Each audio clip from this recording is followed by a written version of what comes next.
তারা ইসলামিক মামলায় এই সরকারের জুলুমের শিকার, ইনশাআল্লাহ তাদের সবার জন্য প্রক্রিয়াধীন আছে জামিন।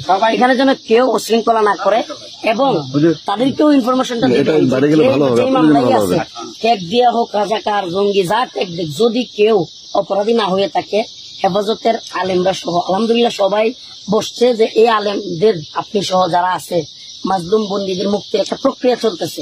হারুন ইজার ভাই, শাইখুল হাদিস মামুনুল হক সাহেব সবাই এটা নিয়ে বসছে। দয়া করে এখানেও যেন কেউ বিশৃঙ্খলা তৈরি করে দেশের পরিস্থিতি গোলাটে না করে। আমরা এই জন্যই বড়দের পক্ষ থেকে আসছি সাহেব, ইনশাল্লাহ আপনারও হয়তো মুক্তি ত্বরান্বিত হবে ইনশাআল্লাহ। বিশৃঙ্খলা করলেই ঝামেলা হবে।